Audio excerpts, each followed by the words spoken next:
Everybody needs a little laughter. Everybody needs a little fun. Everybody needs a good joke now and then before the night is done.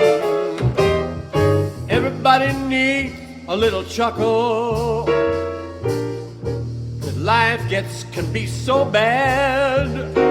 Everybody needs a little laughter sometime to make us feel so glad. Everybody needs a little laughter sometimes to help you be feeling glad.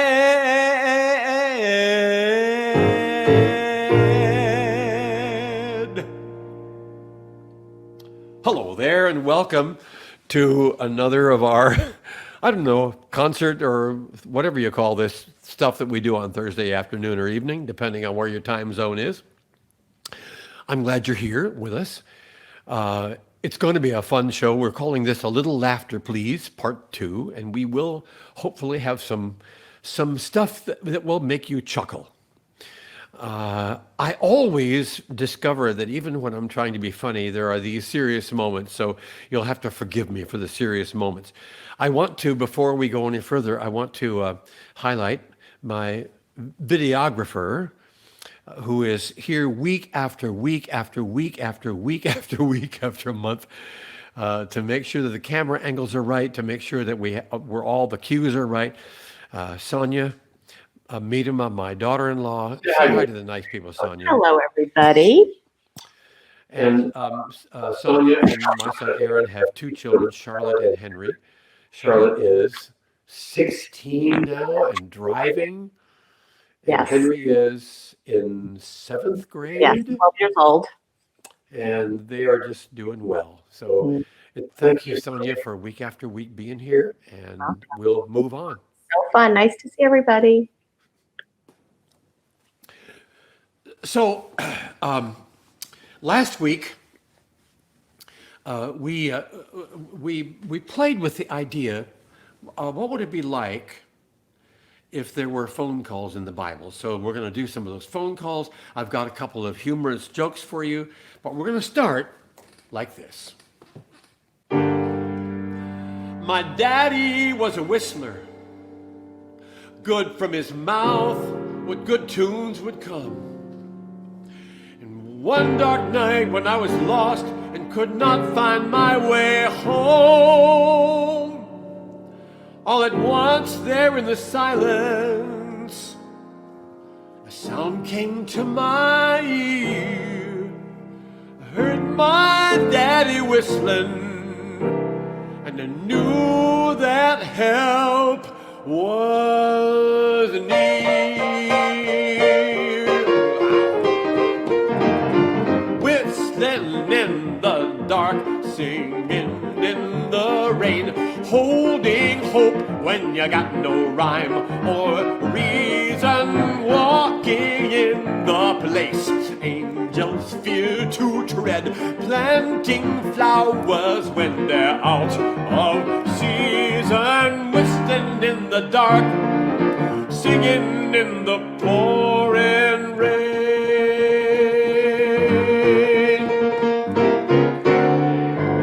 I got friends who like to tell me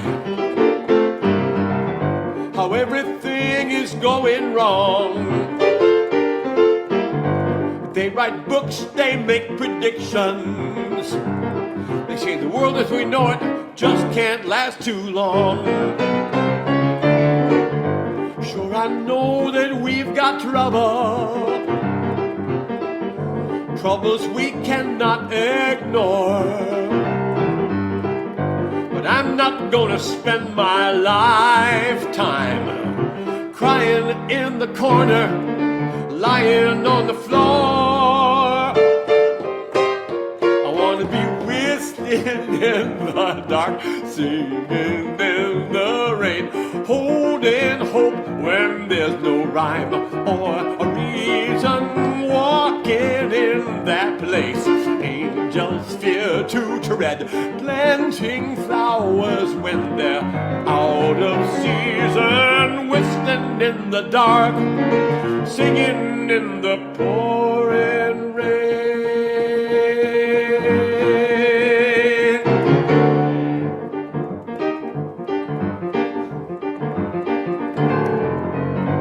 I am living in the middle of the city. Some people say that I'm a fool. They say I like to get myself robbed and beaten and raped and killed, 'cause the bad guys don't live by the rule. Yes, I know that we've got trouble in these streets, trouble we cannot ignore.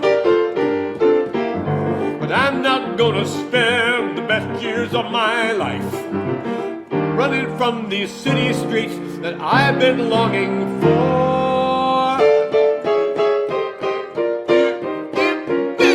I wanna be whistling in the dark, singing in the rain, holding hope when there's no rhyme or reason, walking in the place angels fear to tread, planting flowers when they're out of season, whistling in the dark, singing in the pouring rain.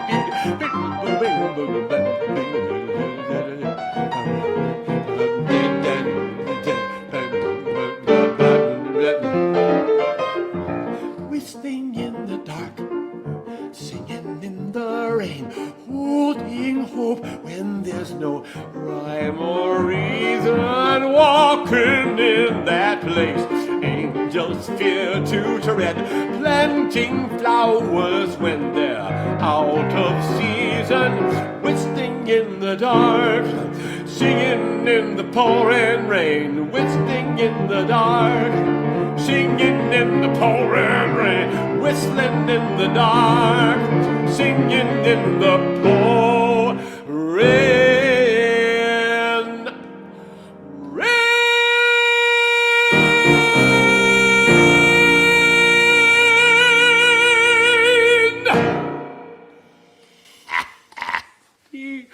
Okay. So if you were around last week, you heard our phone call from God to Joshua, standing at the Jericho wall, being told to blow trumpets. So here's another phone call from our biblical heritage and history. This is the phone call to King Saul. Ring!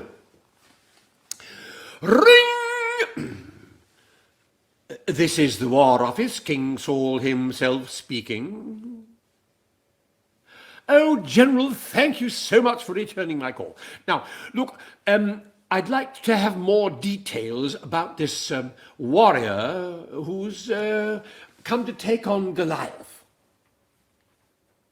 Well, what I want to know is if he's some sort of mercenary, we can't pay him. The budget is already overextended, shall we say? What? The connection isn't very good. Would you please say that again?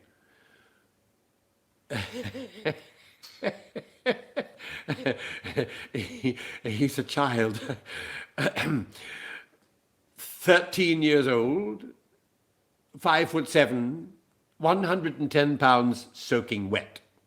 His name is David. Where is this child from? Bethlehem. Oh dear, it sounds like a town in Pennsylvania somewhere. What? Tell him no. We can't do this. This is... What? He's already out there? On the field? Oh, Lord, did you give him armor? He won't take the armor. Did you give him a weapon?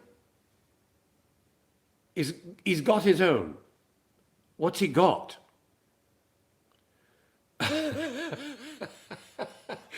A slingshot and 5 stones. General, this is not looking good. Let me tell you what, we are going to have massive trouble on our hands. This child is going to be mowed down and made into mincemeat by a Mr. Goliath, and the soldiers will rebel. The whole country will be on me. What am I ever going to do? We'll never get over this. The soldiers will not fight. Well, oh, wait a second. Ha! I've got an idea. General, try this. Tomorrow morning, I'll put an article in the Stars and Stripes Over Israel newspaper. And it'll say, quote, yesterday, a 13-year-old boy, 5'7", 110 pounds, soaking wet, gave his life in service to his country. Why can't you? What do you think, General? You think that'll appeal to the old guilt thing, do you? You think I should what? Go into journalism? And stop kinging for a while? Slim chance of that. Excuse me, General, there seems to be a good bit of hand clapping and chest thumping out there. I'd better go see what's going on.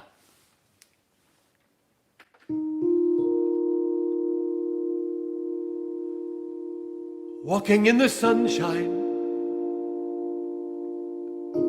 running in the rain, lover of the children, make me young again.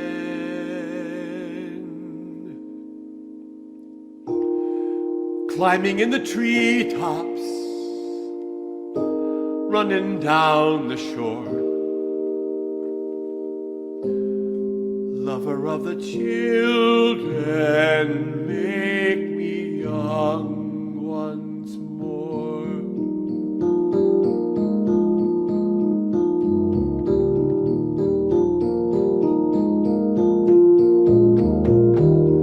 Vigorous and daring, teachable and mild, lover of the children, make me like a child, trusting to your goodness, walking where you lead, lover of the children, make me young indeed. Make me young enough to know that alone I cannot go through the darkness of the night. Make me willing to be led and follow where you bid me go. Make me open to surprise, put a wonder in my eyes, make my vision clear and bright. Make me willing to be led and follow where you bid me go. Even when the giant standing there before me, all I ever have is a slingshot and 5 stones. Fearing not tomorrow, trusting you this day, lover of the children, make me young, I pray. Make me young enough to know that alone I cannot go through the darkness of the night. Make me young young enough to see that your love will never let me go. Make me open to surprise, put a wonder in my eyes, make my vision clear and bright. Make me willing to be led and to follow where you bid me go. Even if no one believes that I can see my way through this, even if the giant threatens to make mincemeat out of me. Trusting to your goodness, walking where you lead, lover of the children,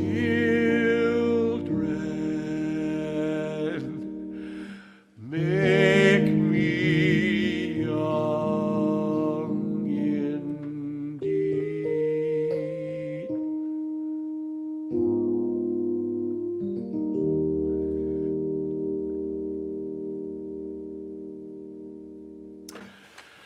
So, a little story that I have been telling for years and years and years. A story about hunting ducks. Now, this particular story is about my friend Aloysius Quagmire. Aloysius lives in New York City. He's a rather wealthy man, and his hobby is hunting ducks. And the way he chooses to go hunting ducks is like this. Aloysius drives out to the little airport in Teterboro, New Jersey. Have you ever been to Teterboro, New Jersey? Nice little place. Got a little regional airport there in Teterboro. He meets his friends at the airport in Teterboro, all three of his best friends. They climb in the Learjet, and they go taking off to someplace, maybe Arkansas, maybe Missouri, maybe Indiana, I don't know where, and they go duck hunting. And so they go hunting for a few hours, maybe for several hours, then they get back in the Learjet and they go back to the airport in Teterboro, New Jersey, and everything is fine. So, but this story concerns a great duck hunting dog. There's a rumor mill around the duck hunting community there, and Aloysius Quagmire has heard that there's a fantastic duck hunting dog out in the town of San Saba, Texas. Farmer Jones has a great dog that can not only tell you where the covey of ducks is, but he can tell you how many ducks are in the covey. Now, there's never been a dog like this. So, Mr. Aloysius Quagmire is going to go find out about that dog. So, he gets in his Learjet. He flies to the regional airport from the San Saba County Regional Airport. Knocks on the door of Farmer Jones. Farmer Jones answers the door, and Mr. Quagmire says, "Hey, I tell you, I heard you got a duck hunting dog that will tell me not only where the covey of ducks is, but how many ducks are in the covey." Well, that's true, he does that, but Old Blue is simply not for sale. Not for sale? What do you mean? If you got enough money, you can buy anything. No, sir. Old Blue is just not for sale. So I hear you had a bad year at the farm last year. How about $10,000 for your dog? Well, now you talking. You want to see a demonstration? I do indeed. So the two men and the dog, they go out there down by the river, and the dog disappears. He's gone for like 15 minutes. And all of a sudden he comes back. And he stands in front of his master and he goes, "Woof, woof, woof, woof, woof," and leads the men to a covey of 5 ducks. 1, 2, 3, 4, 5. Just perfect. Well, Mr. Quagmire is elated. He buys the dog, takes the dog with him in the airplane, calls his friends from the phone in the plane, says, "Hey, meet me at the airport in Teterboro. We're going to go some duck hunting. I got a surprise for you." And so, they get in the jet, and while they're flying, Mr. Quagmire says, "Say, now my friends, I have this new dog, and he can tell you not only where the covey of ducks is, but how many ducks are in the covey." And all of his friends say, "Nah, there's no possibility for that." And then Mr. Quag says, "Okay, I'll bet you $50,000, each one of you, that my dog can tell you how many ducks are in the covey. So they make the bet. And they go out to the regional airport near Pine Bluff, Arkansas, to go duck hunting down there by the Arkansas River. And so they're all excited to see what's going to happen. So Mr. Quagmire turns the dog loose. He's gone for 15 minutes now, 20 minutes now, half an hour now, 45 minutes now, an hour and a half. He's gone for 2 hours. It's almost dark. And he comes back. He stands in front of his new master. He's going, and he's got a part of a tree branch in his mouth. He's going like this.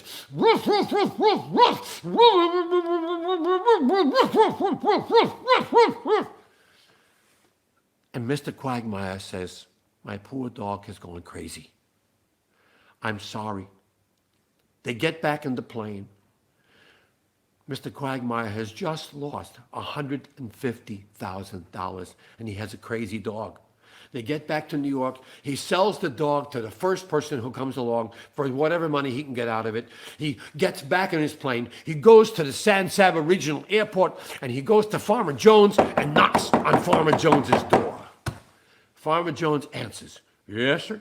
How's the dog working out? Your dog, I'm so mad. Your dog cheated me so badly. What did he do? Well, we went out to Arkansas, okay? I set the dog loose. We're duck hunting. He comes back. He's got a part of a tree branch in his mouth. He's shaking like this.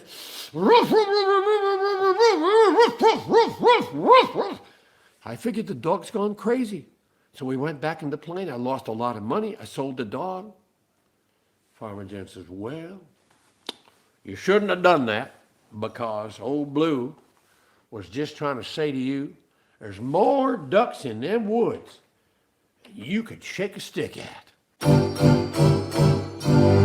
Well, there's more ducks in them woods. Well, there's more ducks in them woods. Well, there's more ducks in them woods than you can shake a stick at. More ducks in them woods. More ducks in them woods. More ducks in them woods than you can shake a stick at. Oh, Mr. Quagmire, you really blew it this time. You lost a real good dog and a whole lot of cash along the way. Oh, Mr. Quagmire, you really blew it this time.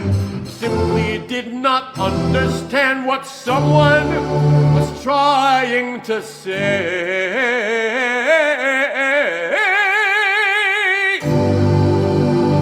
But there's more ducks in them woods. Yeah, more ducks in them woods.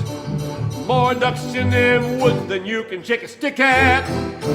Now, if you want to say it grammatically correctly, it's got to sound like this. There's more ducks in those woods than the number at which you can shake a stick. But no matter how you say it, correct or incorrect, this is what it means. There's more ducks in them woods.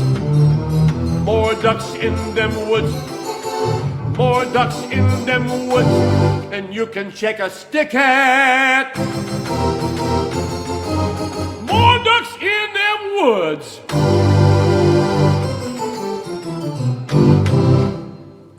So there you go. That's the story of the duck hunters.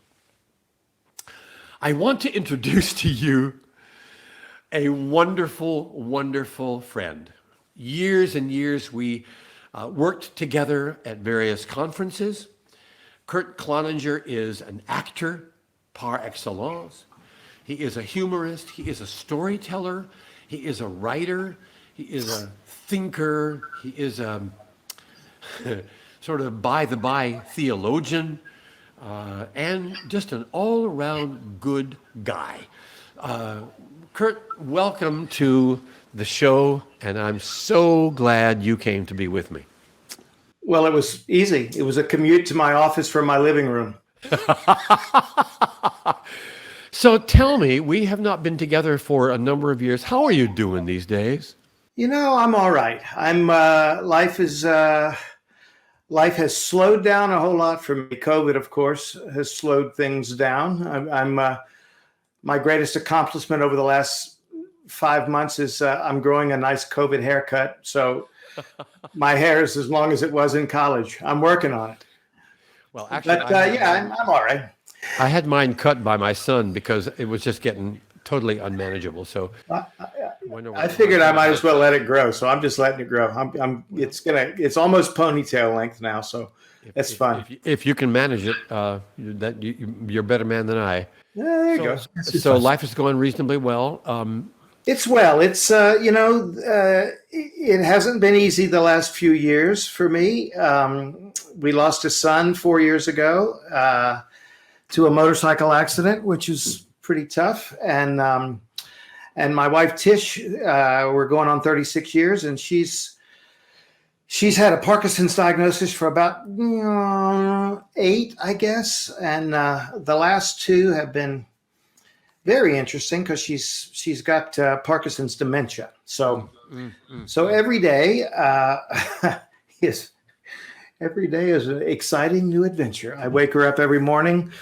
I give her a kiss, and I say, "Good morning. Today is Thursday. I'm your husband." And some days she just smiles and looks at me and she goes, "I know that." And then some days she looks at me and she goes, "Really? You really are?" And then some days she looks at me and she goes, "Nah, you're not my husband. I don't know who you are, but you're not my husband."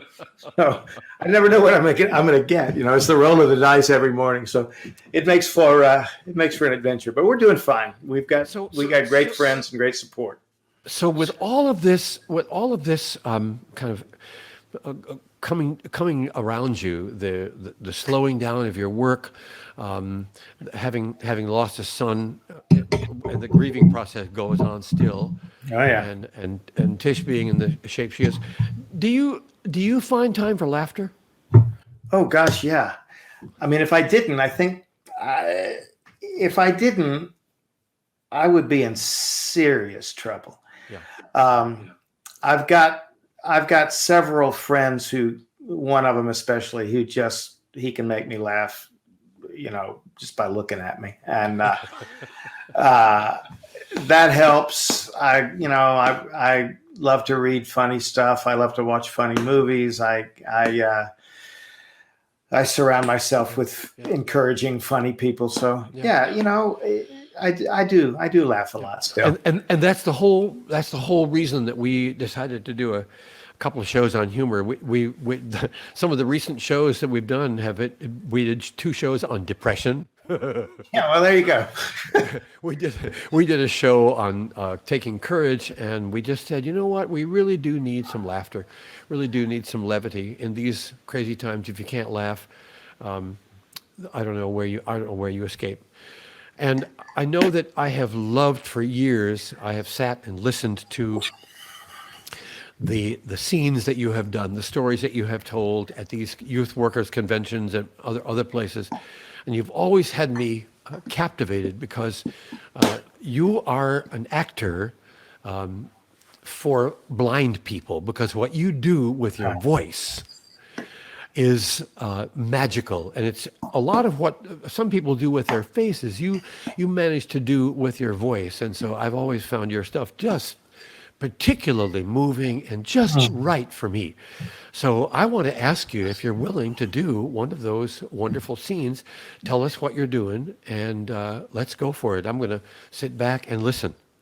I would love to. You know what, though? I'm noticing that my overhead ceiling fan is going around and making weird things on this thing. Excuse me for 10 seconds. I'm going to turn my fan off. Maybe. Oh, no, that was the light. Okay, there you go. All right. That's better. Okay, this is... Let's make a bad joke about being part of your fan club, but I guess... Yeah, let's not. Let's not say we did. Yeah. This is a monologue. Years ago, I co-wrote with one of my very dear friends, Jeff Kohler. I co-wrote a show on Heaven and Hell called When I Died Last Tuesday, and I sort of tongue-in-cheek describe this show as a cross between C.S. Lewis and Woody Allen. And it's monologues from heaven and hell. And this is probably my favorite monologue from the show. 22 volumes of work. This is what I produced. 22 volumes of scholarly theological treatise and biblical commentary. 22 volumes. Well, I suppose I would have written more, but I died. Acute lymphoma, 3 months from diagnosis to death. No pain, however, for which I was truly grateful. I remember trying to comfort my wife during those 3 months. I never was very good at that sort of thing. I remember telling my wife, well, at least now I'll be able to test my biblical hypotheses about heaven against the absolute. She didn't find that very comforting. She was at my side, my wife, when I died. Quite a gentle passing, actually. One moment, I was lying in a hospice bed, looking up at my wife, tears streaming down her face.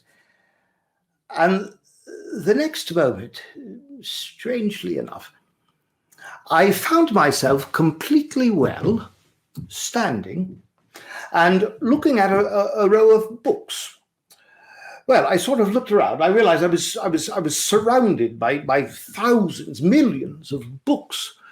I thought to myself, my goodness, this is heaven, surrounded by books. I could have danced, although I'm a Presbyterian. We don't do that sort of thing. But I began to look at one volume and then another. About that time, I heard this bell ringing from off amongst the stacks somewhere. It sounded like a handbell, a school bell. Well, out of curiosity, I followed the sound of the bell where the stacks sort of opened up into this gigantic circle, the stacks sort of radiating out like spokes on some gigantic wheel. Well, in the center of this circular opening, there was an enormous braided rug. And in the center of the rug, there was a woman. And she was vigorously ringing a handbell. She seemed to have some authority. The woman said, "Everyone, gather in silence, please." And I looked around. I realized there were people streaming from all amongst the stacks, sort of milling around, and some of them sort of squatting cross-legged on this braided rug. Well, I looked across the way, and I saw this fellow coming out from amongst the stacks. He was a long departed colleague of mine from seminary days. He was quite liberal. I was surprised to see him.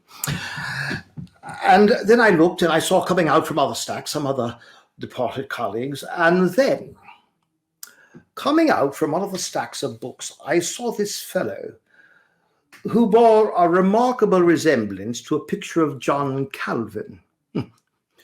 Strangely enough, he was striding arm in arm with another man who looked just like John Wesley. I thought to myself, my goodness, this is heaven. They've reconciled. I fully expected to look in some other corner and see, Martin Luther sharing a pint with some pope or something. I realized that all of the people gathering on this rug were serious biblical scholars. And yet, here they were, squatting down like children waiting for story time at some local library. Well, the woman with the handbell, she spoke again. She said, "Everyone, stop your chatter and please be seated." And everyone was now seated on the rug. And then she said, "We have a new arrival today, and he is going to read to us from his greatest work." And I was introduced. I was still standing there, my mouth agape. I said, I thought under my breath, "What is this? Show and tell?" And I heard a voice say, "Exactly." And I looked down, and it was he. It was the Lord Jesus Christ, smiling up at me. I said to him, Lord Jesus, what's going on here? And he said, we're here to listen to you read from your greatest work, my work. No, Lord Jesus, I'm here to listen to you, to learn from you. He said, oh, not just yet. And I stood there with tears in my eyes, thinking, read my greatest work to Jesus, to this crowd of scholars. Well, for once in my life, I was simply dumbfounded. I had no words. Finally, I sputtered out to him, Lord Jesus, I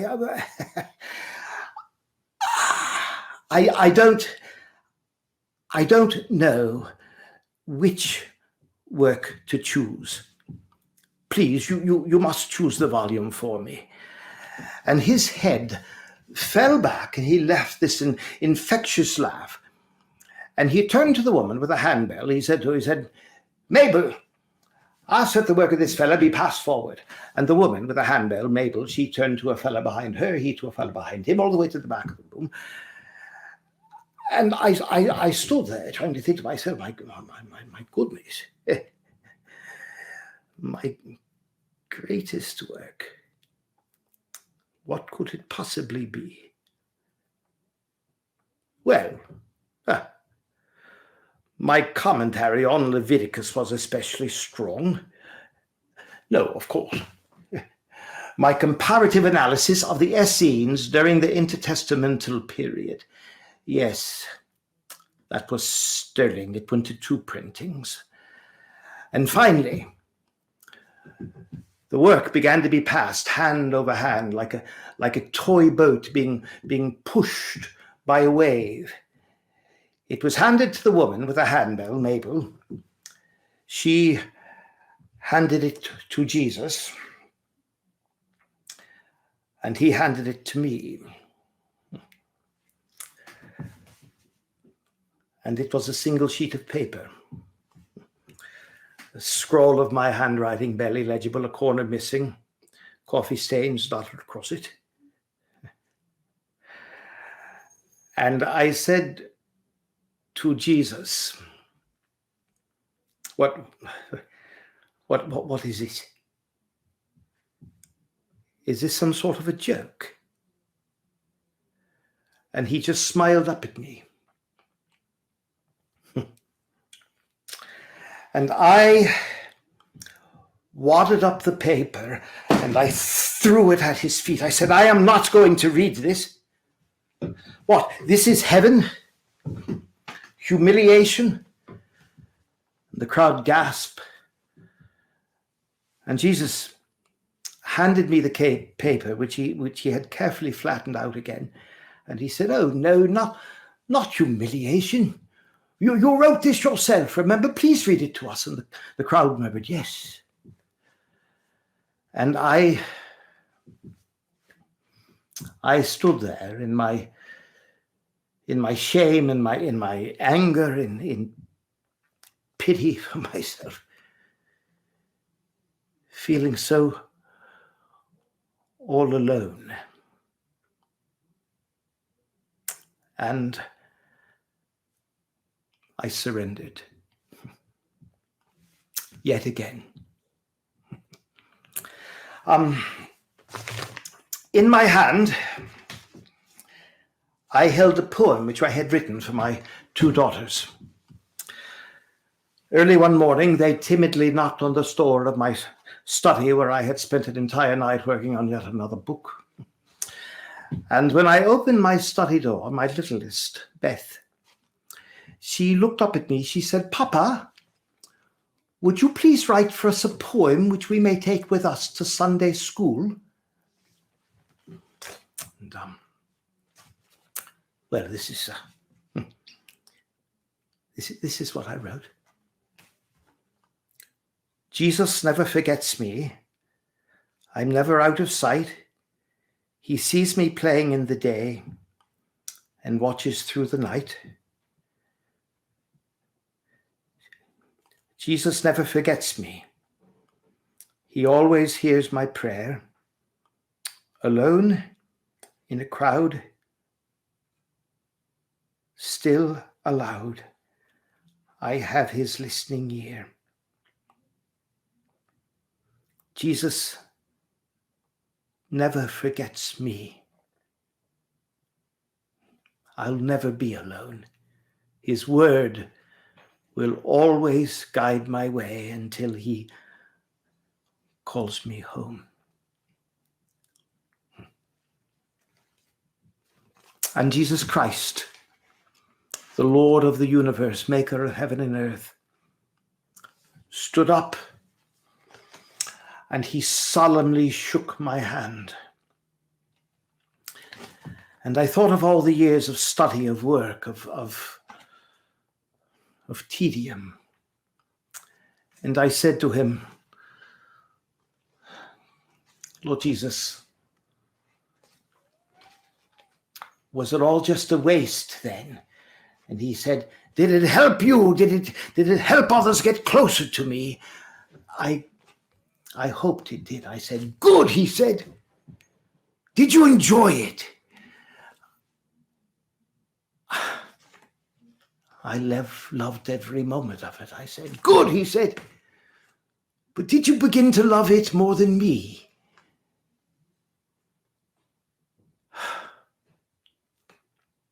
You know, Lord. You know everything. You know I did begin to. I said nothing. He said nothing for a long, long moment. And then finally, I buried my head in his shoulder and wept like a child. I said, Lord Jesus, I am such an educated fool. Could you please forgive me? He sort of tousled my head. He said, you have my word on it. I wept like a child. Then all of a sudden, there was this tremendous commotion. And I looked up and the entire assembly had risen to their feet in applause and tears, yelling, encore! Jesus put his arm around me. He said, shall we do it together then? I've always liked that third verse best. Jesus never forgets me. I'll never be alone. His word will always guide my way until he calls me home. And as the crowd sat down, Jesus asked me to help him pass out the milk and the cookies. That's it.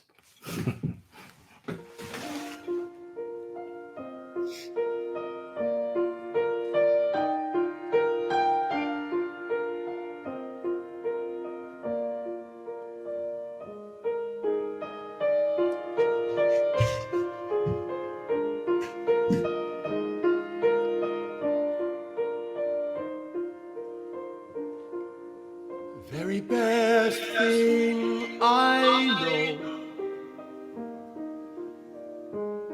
the very best thing in all the whole wide world, the very best thing I know. Of all the things I've learned, the very best thing I know. No matter what people say, the very best thing I know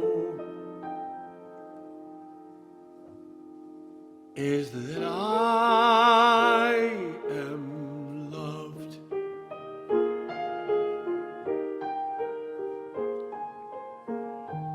I can write 1,000 books. I can sing 10,000 songs. I can garner some worldwide fame in the day and all night long. I can become so many things. People will be moved. The very best thing I know in all the world is that I am loved. Oh, source of love. Oh, love that made everything. Oh, source of love. Take over every book I write and every song I sing. Walking in the sunshine, laughing in the rain. Here comes milk and cookies.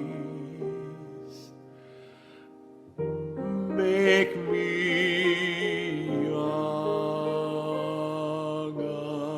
again.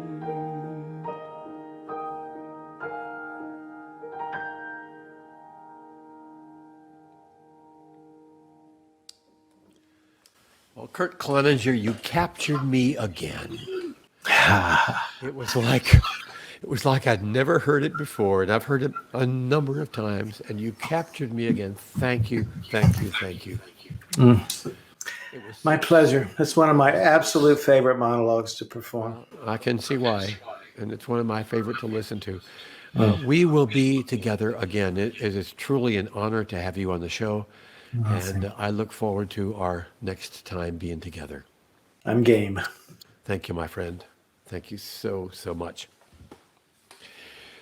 Well, when I was in college, we had a course in music history that was taught by a German musicologist. Now, there is a stereotype here. German musicologists, it's kind of like when you've seen one, you've seen them all, and that's not really true. But there is this stereotype of the studious German musicologist, and so I thought I would show you the way a German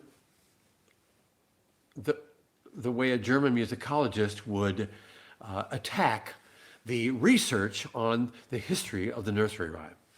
Are we okay, Sonia? Yes, we're good. Okay.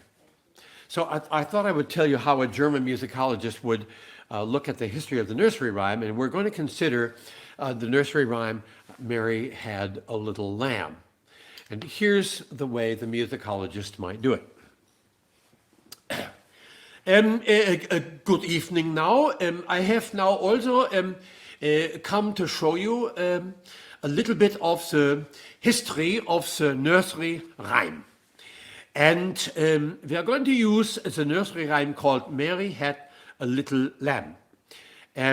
Now, the first instance of this piece, which I have discovered, I was looking through the old music in the bookshop of the cathedral, and I saw a piece which was composed in the 15th century by a famous Italian composer, but it was all, of course, in Latin, which all the church music of the time was in Latin. And I recognized immediately that this was the Mary Had a Little Lamb. The piece was called Maria Habuit Agnum, which is, when you translate it, says Mary had a lamb. And so the piece went something like this.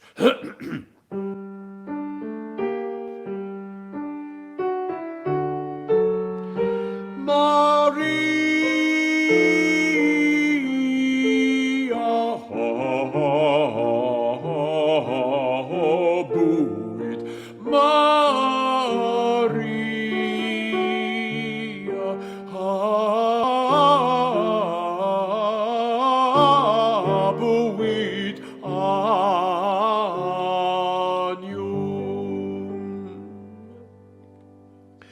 Well, then I traveled now also over to England, to the place where George Frederick Handel used to live, the great composer, you know, his work from Messiah and some other things like that.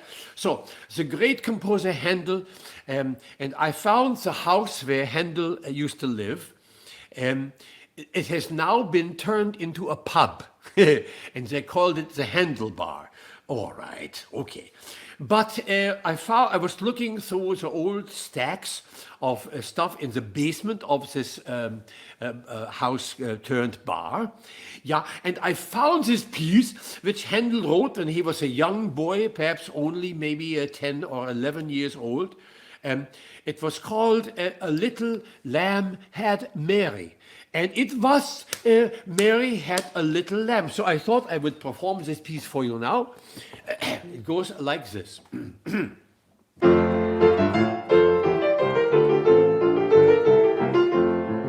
Mary had a little lamb.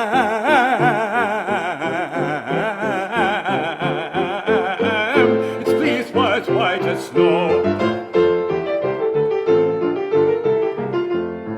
And everywhere that Mary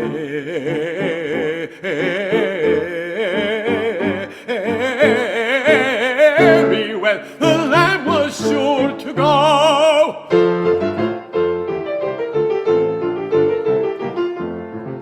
Mary had a little lamb.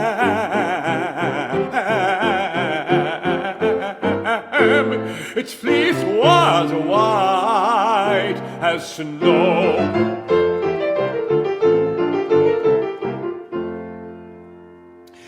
Now I could spend a whole evening showing you various variations on this piece, but the one I want to end with now is I went to the great city of what do you call it? Nashingteeth. No, Nashingville. Yeah, that's it, Nashingville. And I thought I had the night free, so I thought I would go to the opera. And you know, I was going to listen to a great opera. Maybe I hear a great tenor singing about, you know, how it is to die for your love. Oh, for your love I am dying. And so I went to the opera, but it was not like any opera I ever saw in my whole life. It was called the Grand Old Opera. I don't know whatever happened to the new one, but they're always playing the old one. And I came into the auditorium and, oh my goodness, it was so garish looking. And then they put several people on stage who sang, oh, this music, I have no idea what you call it, country music or something. But the last piece on the show, I recognized with my great German musicological intelligence, I recognized the similarity to all the work I had been doing. And so I will play this piece now. It's called Goodbye, Little Lamb, Goodbye.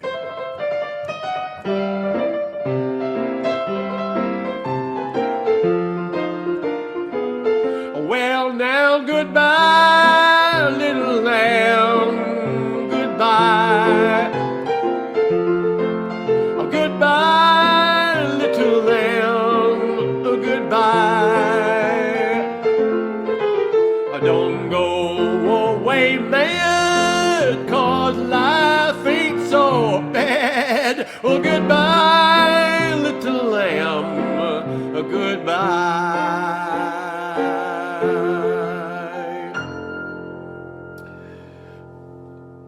Thank you, Heinrich van Himmelsdorf, for your musicological lecture. We have one more phone call to do before we're done. This is the phone call that came from cousin Mordecai to Queen Esther. This is the great Hebrew story of Esther who liberated her people from captivity. And the story goes like this. Ring! Queen Esther here. Cousin Mordecai, how did you get in on this private line? There must be a security breach. What's going on? What are you calling me for? Don't take a long time because somebody's going to find out you're on this line and then you and I are both in trouble. What? Oh, sure. Oh, sure, right. The king has signed an order for the destruction of the Jewish people. And Chicken Little says the sky is falling and the world is coming to an end tomorrow. Now, what's really going on, Mordecai? You're not joking. The king has signed an order to destroy the Jewish people? Haman, it must have been his doing. What are we going to do, Mordecai? What are we going to do?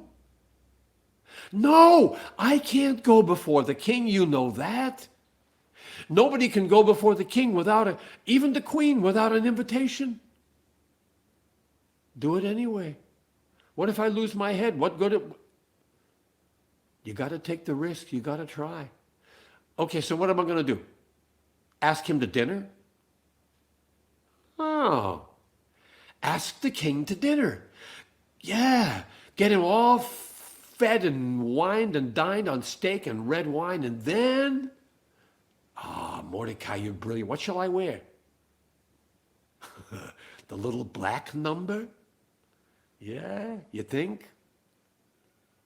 I don't know, Mordecai. I'm pretty scared. I mean, I could lose my head.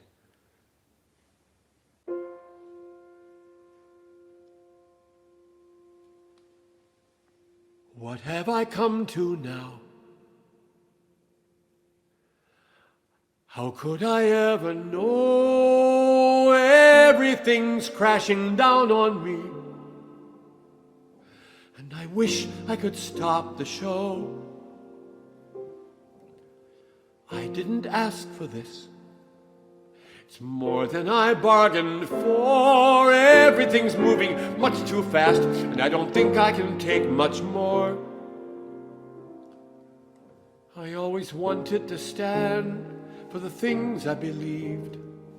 Always wanted to do what was right, but it seems not to make any difference at all in the loneliness of tonight.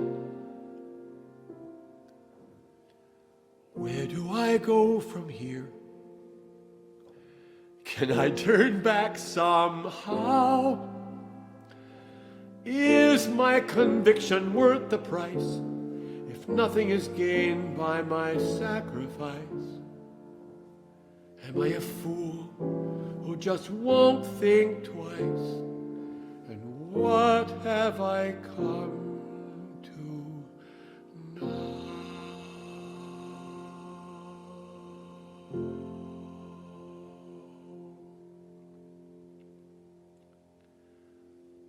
Well, friends, I can't believe how fast this hour has gone. It's almost time for us to bring it to an end. I hope you've had a chuckle or two. Next week, my guest will be Paula D'Arcy, a wonderful friend who is a therapist, counselor, wonderful author, poet.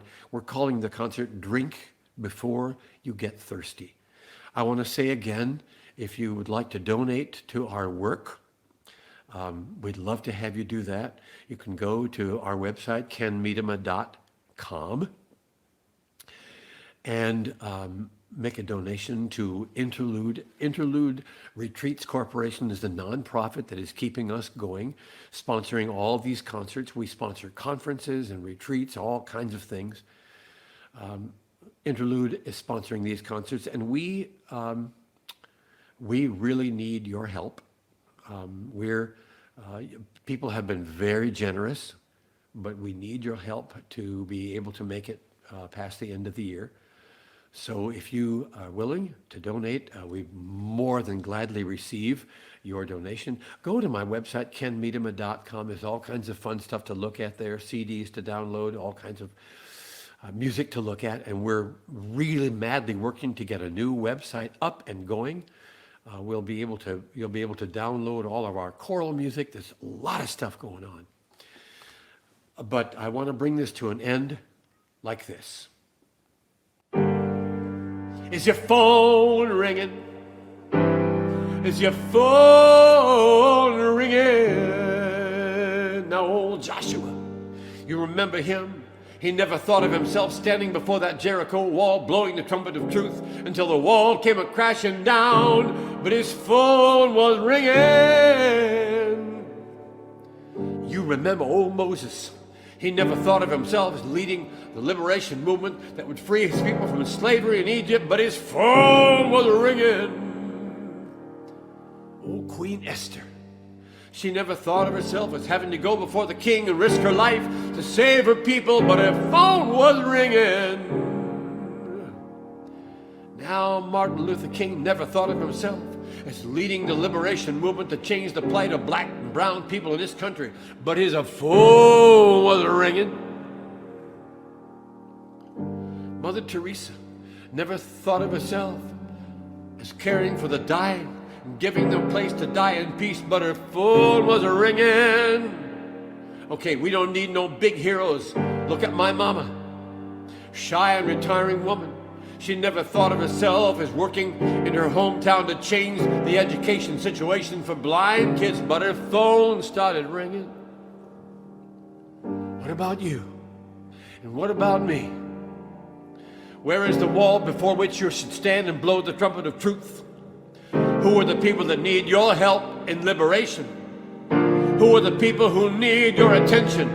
Who are the people who need you to give and give and give? Is your phone ringing? Is your phone ringing? Is your phone ringing? Can we be whistling in the dark, singing in the rain, holding hope when there's no rhyme or reason? Whistling in the dark, singing in that pouring rain, whistling in the dark, singing in the pouring rain, whistling in the dark, singing in the pouring rain, whistling, singing, singing, whistling, whistling, singing, singing, whistling, whistling in the dark, singing in the pouring rain, singing,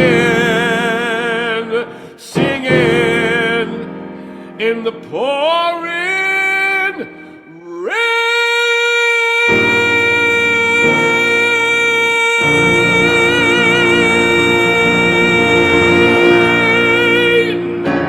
Good night, everybody. See you next week.